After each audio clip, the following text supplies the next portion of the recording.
Yesterday I finished down $4,500 on the day. As you can see on the screen, I took 4 trades, 2 losses and 2 wins. I was down a lot more than 4,500. I was down over 10K, but I was managed to able to make some of that back to minimize the damage. But anyways, I'll get right into it. The first play I took was I took calls at 10:38, which is right here. Got this strong green run, then it's flagged right here. So once it got over 615, I grabbed calls. I grabbed the 6180 calls at $7, and they only went from 7 to 750. So I ended up selling some at 750 and stopping out the rest. Not that great of a play, but it was a small little win. Then it just did nothing, and then I decided to do something kind of crazy where we've just been chopping. This whole week has been garbage. This whole week has been chopping, slow grinds, and very very annoying week for me. Just sitting and waiting, and I don't like doing that, but I did a couple crazy trades I shouldn't have done, but yeah, this is one of them.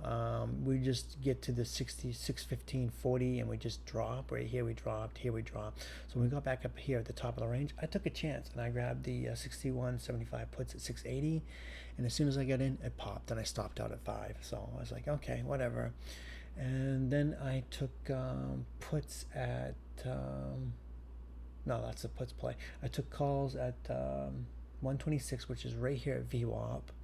I remember this because I was dip buying on the pullback to VWAP, so I bought the 61.75 calls at 710, and right after I got in, Trump sent out news about Canada, and then it flushed. So I was like, okay, I'm gonna average down. So I added more at 3, added a lot more at 3, making my new average 4, thinking we were going to V rally. But yeah, we did V rally, but it was over here.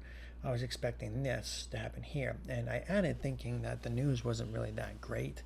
I mean, I didn't think it was really that substantial. I thought we were going to V rally, so I added and then just held it, and which was ended up being my mistake. So it was a big loss for my day on the day. So then I took puts down here. I took a chance, this was a classic FU setup. If you watched my video from the other day, big red candle, green candle, I should have taken puts underneath the wick, but I was thinking V rally. I definitely had the wrong mindset, and I paid for that. So, but after we had these 3 deep red candles right here, we had a green candle. Once it got underneath 611.50, I took a chance. I took puts, thinking we're going to get a little more downside. So I took the 61.40 puts at 760, and they went from 760 to 12.40. So I was able to make back